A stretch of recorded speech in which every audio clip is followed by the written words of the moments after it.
लखीमपुर खीरी जिले की गोला गोकर्णनाथ विधानसभा सीट पर उपचुनाव के लिए सुबह 7 बजे से मतदान शुरू हुआ था। उपचुनाव की प्रक्रिया शाम 6 बजे तक चली है, जिसका अब तक का वोटिंग परसेंटेज करीब 57.5% रहा है। ईवीएम मशीनों को सील किया जा चुका है। पोलिंग पार्टियां मतदान स्थल से मुख्यालय के लिए रवाना हो चुकी है। आपको बता दें कि बीजेपी विधायक अरविंद गिरी की मौत के बाद इस सीट पर यह उपचुनाव हो रहा है। मुख्य मुकाबला बीजेपी और समाजवादी पार्टी के बीच ये है। बीजेपी ने अपने दिवंगत विधायक अरविंद गिरी के बेटे अमन गिरी को मैदान में उतारा है। उनका मुकाबला समाजवादी पार्टी के विनय तिवारी से है और इसके अलावा 5 अन्य प्रत्याशी भी अपनी किस्मत आजमा रहे हैं। उपचुनाव के नतीजे ये 6 नवंबर को आएंगे।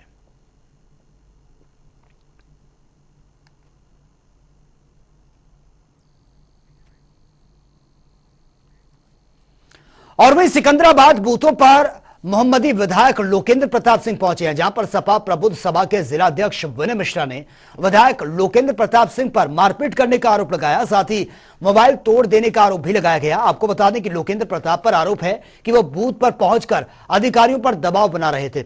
विरोध करने और वीडियो बनाने पर यह जमकर मारपीट भी कर रहे थे, जिसके चलते सपा के पूर्व जिलाध्यक्ष अनुराग पटेल ने आचार संहिता का उल्लंघन किए जाने के मामले में चुनाव आयोग से कार्रवाई करने की मांग की है। सिकंदराबाद में जो है हम लोग बैठे थे, दूर से चुनाव देख रहे थे। बड़ी शांतिपूर्ण तरीके से चुनाव चल रहा था। अचानक से विधायक जी का काफिला है और विधायक जी के साथ कई लोग अंदर घुसे। कौन विधायक? विधायक लोकेंद्र प्रताप सिंह मोहम्मदी से वर्तमान विधायक हैं। सब लोग अंदर घुसे तो हमने जो वहाँ पे पुलिस प्रभारी थे उनसे भी बात करी कि ये विधायक जी अंदर क्या करने जा रहे हैं। तो उन्होंने कहा कि विधायक हैं इसलिए जा रहे हैं। तो हमने कहा विधायक यहाँ के तो हैं नहीं, मोहम्मदी के विधायक हैं, आप इनको बाहर करिए। तो इंचार्ज साहब की हिम्मत नहीं हुई उनको बाहर करने की, तो हमने वीडियो बना लिया उनका। हमने उनका वीडियो बनाना शुरू करा तो वो विधायक जी को इंचार्ज साहब ने बताया कि वो बूथ के अंदर बिल्कुल घुसने वाले थे। बूथ कैप्चरिंग की उनकी मंशा थी, क्योंकि खुद अकेले भी जाने का उनका अधिकार नहीं है चुनाव आयोग। और हमने इंस्पेक्टर से बार बार कहा कि आप महामहिम हैं, आज आपको पावर है, इनको अंदर मत घुसने दीजिए। जब वो बिल्कुल अंदर घुसने लगे हमने वीडियो बनाना शुरू किया, तब इंस्पेक्टर जाके उनको बुला के लाया कि अंदर जाइए, मत जाइए विधायक जी, आपका वीडियो बन रहा है। और आप वीडियो को गौर से देखेंगे तो इंस्पेक्टर बार बार कह रहा है कि वीडियो मत बनाइए, वीडियो मत बनाइए, आप ऑडियो सुनिएगा, उसमें कह रहा है। फिर विधायक जी को इस बात से गुस्सा है। 1-2 कार्यकर्ताओं को पहले उन्होंने वापस किया, फिर धीरे से वो भी वापस आए और फिर हमसे बहस करने लगे। हमसे पूछा आप कौन है, पत्रकार हैं? हमने कहा हम पत्रकार हैं। इतना कहना हुआ, बाद में बाहर आए और बाहर आके उन्होंने हमारा मोबाइल, वीडियो डिलीट करने के लिए मोबाइल छीना, मोबाइल छीन के फेंक दिया नीचे। मोबाइल हमने अपना जैसे तैसे बचाया। फिर उन्होंने मेरा कॉलर पकड़ा। कॉलर पकड़ने के बाद जब हमने कहा विधायक जी ठीक नहीं होगा ये, तो उनके जो गुर्गे थे उन्होंने हम पर हाथ छोड़ा। गोला विधानसभा का चुनाव चल रहा है। आज आचार संहिता का उल्लंघन करते हुए मोमदी के विधायक लोकेंद्र प्रताप सिंह जी हजरतपुर पोलिंग बूथ पर गए। उसके बाद सिकंदराबाद पोलिंग स्टेशन पर पहुंचे, जहां पर वो उनको दरोगा जी बाकायदा सम्मानजनक तरीके से एक एक बूथ पर ले जा करके चेक करा रहे हैं। सुरक्षा प्राप्त व्यक्ति आचार संहिता के नियम के हिसाब से वो कहीं पर भी किसी भी कार्यक्रम में शामिल नहीं हो सकता है, लेकिन वो सड़कों पर घूम रहे, पूछने वाला कोई नहीं है। सत्ता पक्ष की हनक चल रही है। हमारे कार्यकर्ता साथी ने जब उनको रोकने का काम किया, वीडियो बनाने की बात करने लगा, तो उसको मारा भी उनके साथियों ने है और उसका मोबाइल तोड़ दिया है। आज गोला विधानसभा का उपचुनाव चल रहा है, वोटिंग हो रही है। सत्ता के मोहम्मदी से भारतीय जनता पार्टी के विधायक लोकेंद्र प्रताप सिंह सिकंदराबाद बूथ पे आकर के, बूथ के अंदर जा कर के वहाँ चुनाव को प्रभावित करने की मंशा से, उनके साथ में और भी कई लोग थे, उन लोगों ने वहाँ ज़बरदस्ती वोट डालने का प्रयास किया। हमारे पार्टी के सीनियर कार्यकर्ता ने जब उन्हें रोकने का प्रयास किया, उससे उन्होंने जो है मारपीट की, उसका कॉलर खींचा, थप्पड़ भी मारे। ये बहुत ही दुखद घटना है। चुनाव आयोग इसको संज्ञान ले, क्योंकि लोकतंत्र में हर किसी को चुनाव में निष्पक्ष चुनाव कराने का, लोकतंत्र में चुनाव आयोग का पूरा वो होता है, राइट होता है। इसलिए हम चुनाव आयोग से कंप्लेंट भी कर चुके हैं और हम चुनाव आयोग से फिर मांग करते हैं कि विधायक के खिलाफ सत्ता पक्ष के विधायक ने चुनाव बूथ पे जाकर के वहां प्रभावित करने का प्रयास किया है, जबरदस्ती वोट डालने का प्रयास किया है। हमारे चुनाव को जो है जबरदस्ती ये लोग जो है जीतना चाहते हैं, इसलिए हम मांग करते हैं चुनाव आयोग से कि विधायक के खिलाफ कठोर कार्रवाई हो। उनके साथ में शैलेंद्र सिंह और गुप्ता जी एक थे और कई उनके साथी थे जो वहां बूथ कैप्चरिंग करना चाहते थे। हमारे कार्यकर्ता ने जब रोका तो उसे उन्होंने मारने का काम किया, थप्पड़ भी मारे, गाली गलौज भी किया, कॉलर भी खींचा। ये बहुत ही निंदनीय है। और बड़ी खबर से आपको अपडेट करवा देते हैं। सहारनपुर से यह बड़ी खबर है। यूपी एटीएस ने 2 संदिग्ध आतंकियों को गिरफ्तार किया। AQIS और JMB मॉड्यूल से जुड़े संदिग्ध ये बताए जा रहे हैं। एटीएस ने सहारनपुर के आसपास मोहम्मद को अरेस्ट किया है, आस मोहम्मद को, और आपको बता दें हरिद्वार के मोहम्मद हारिस को भी गिरफ्तार किया गया है। और एटीएस ने सहारनपुर से दोनों को हिरासत में लिया। पूछताछ इनसे की जा रही है, पूरे नेटवर्क को खंगाला जा रहा है। ये तस्वीरें आपके सामने हैं। आप मोहम्मद और ये मोहम्मद की ये तस्वीर आपके सामने है। अब इन दोनों को कस्टडी में लेकर पूछताछ इनसे की जा रही है। मुख्यमंत्री योगी आदित्यनाथ गुरुवार को इंदिरा गांधी प्रतिष्ठान में आयोजित उद्यमी महासम्मेलन 2022 में शामिल हुए हैं। कृषि आधारित MSME उद्योगों के उत्थान के लिए आयोजित इस महासम्मेलन में प्रदर्शनी भी लगाई गई, जिसका मुख्यमंत्री ने अवलोकन भी किया है। सम्मेलन के दौरान अपने उद्घोषण में सीएम योगी ने इस बात की घोषणा की है कि प्रदेश सरकार की ओर से जल्द ही लाई जाने वाली खाद्य प्रसंस्करण नीति में MSME क्षेत्र के उद्यमियों की ओर से उठाए गए मुद्दों पर विशेष ध्यान दिया जाएगा। उन्होंने सम्मेलन में आए उद्यमियों का आह्वान किया और उत्तर प्रदेश में फरवरी में होने जा रहे ग्लोबल इन्वेस्टर्स समिट को लेकर अभी से अपनी तैयारियां शुरू कर दी हैं। के क्षेत्र में विगत 2 दिनों से आप सब उत्तर प्रदेश जैसे राज्य में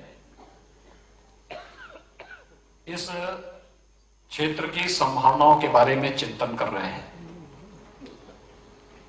और मुझे प्रसन्नता है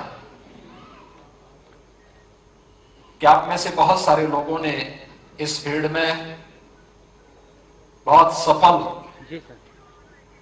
कहानी भी अपनी लिखी है। मैं उन सभी उद्यमियों का जिन्होंने खाद्य प्रसंस्करण के क्षेत्र में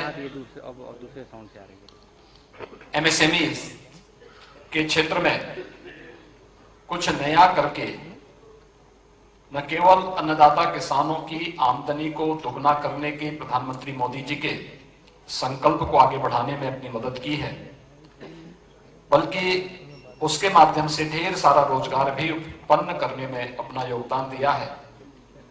उन सभी का मैं हृदय से अभिनंदन करता हूं।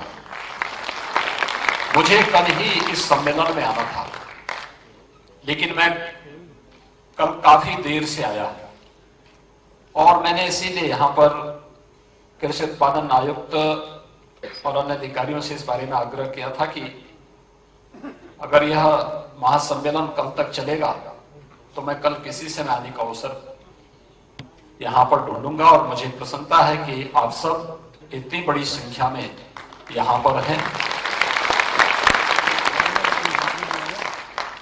MSME सेक्टर का जो फूड प्रोसेसिंग का फील्ड है अनंत संभावनाओं वाला है।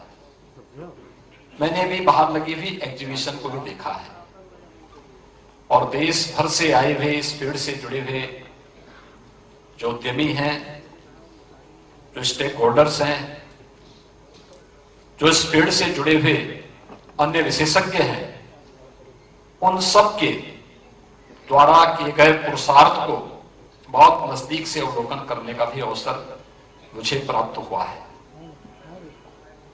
हम सब जानते हैं उत्तर प्रदेश जैसे राज्य में, जब हम उत्तर प्रदेश की बात करते हैं तो उत्तर प्रदेश देश की सबसे बड़ी आबादी का राज्य है। उत्तर प्रदेश देश की सबसे बड़ी आबादी के साथ साथ सबसे अधिक उर्वरा भूमि वाला राज्य भी है। देश की कुल कृषि का 12% कृषि योग्य भूमि अकेले उत्तर प्रदेश में है, लेकिन आप देख सकते हैं कि देश की कुल कृषि योग्य भूमि का 12% हिस्सा उत्तर प्रदेश में होने के बावजूद उत्तर प्रदेश के अन्नदाता किसानों के द्वारा जो खाद्यान्न उत्पन्न किया जाता है वो देश की कुल आवश्यकता की 20% की आपूर्ति खाद्यान्न उत्पादन अकेले उत्तर प्रदेश करता है। 12% भूमि पर 20% से अधिक खाद्यान्न उत्पादन का कार्य उत्तर प्रदेश का किसान करता है। और वहीं बिजनौर में बसपा के पश्चिमी यूपी संयोजक इमरान मसूद ने बीजेपी पर निशाना साधा है। उन्होंने कहा बीजेपी यूपी के मुसलमानों का उत्पीड़न कर रही है, जिसके फलस्वरूप बीजेपी अगर नगर निकाय चुनाव में मुसलमानों को टिकट भी दे तो भी मुसलमान बीजेपी को वोट नहीं देगा। आगे इमरान मसूद ने कहा कि यूपी में सपा अपना आधार खो चुकी है। जितना वोट मुसलमानों ने सपा को दिया था, अगर बसपा को दे दिया गया होता तो आज यूपी में 2/3 बहुमत से बहन जी की सरकार होती।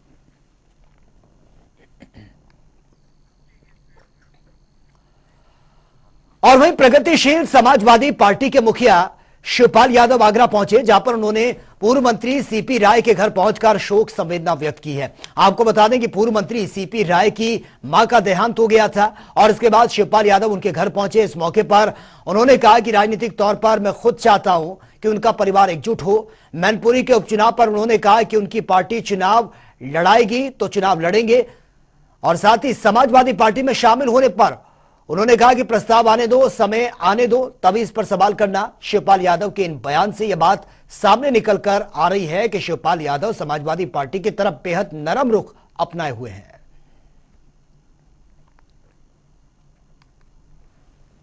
देखिए, आज हम पहले तो सीपी राय साहब की मां के निधन पर शोक संवेदना देने आए। तो अभी तो ये तो पॉलिटिकल मामले होंगे, तो ये तो बात की बात नहीं, कौन लड़ेगा कौन नहीं लड़ेगा। चलिए, जो आप लोगों को देख रहा है वही समझिए। आगे क्या भविष्य तय होना है, कुछ लाइन दीजिए। तो भविष्य तो आएगा, जैसी परिस्थितियां होंगी वैसा होगा। और वहीं ताज नगरी में 28 अक्टूबर से शुरू हुए खेल समारोह का आज समापन हो गया। यूपी के खेल मंत्री गिरीश चंद्र यादव ने समारोह का समापन किया। समापन समारोह के दौरान केंद्रीय राज्य मंत्री प्रोफेसर एसपी सिंह बघेल और खेल निदेशक आरपी सिंह भी मौजूद रहे। समारोह के दौरान खिलाड़ियों ने सांस्कृतिक कार्यक्रमों का भी आयोजन किया और इस दौरान खेल मंत्री ने कहा कि प्रदेश में स्कूली खेलों को प्रोत्साहित करने के लिए ऐसे आयोजन होते रहने चाहिए और इसके तहत ही आयोजन निश्चित रूप से खेल एवं खिलाड़ियों को प्रोत्साहन देने का काम करते हैं और ऐसे ही खेल आयोजनों से राष्ट्रीय एवं अंतर्राष्ट्रीय खिलाड़ी निकलकर सामने आते हैं। साथ ही उन्होंने कहा कि स्टेडियम के माध्यम से निश्चित रूप से ग्रामीण परिवेश के खेलों को बढ़ावा देने का योगी सरकार काम भी करेगी। मून स्कूल ओलंपिक 2022 हुआ है। आयोजन समिति के सभी सदस्यों को बहुत ढेर सारी बधाई और शुभकामना है कि खिलाड़ियों के लिए सुनहरा अवसर प्राप्त कराया है और खेल जगत में खिलाड़ियों के लिए सबसे ज़्यादा आवश्यकता होती है। ज़्यादा से ज़्यादा अवसर प्रदान हो, ज़्यादा से ज़्यादा प्रतिस्पर्धा हो, तभी प्रतिभाएं निकलती हैं। तो इस आयोजन के माध्यम से ज़्यादा खिलाड़ियों को अवसर मिले हैं, प्रतिस्पर्धा हुई है जिसमें प्रतिभाएं निकलकर सामने आई, सबको पुरस्कृत किया गया, सम्मानित किया गया है और खेल जगत से जुड़े हुए खिलाड़ियों को जो विजेता हैं वो विजेता हैं, उन सबको बहुत ढेर सारी बधाई और शुभकामनाएं।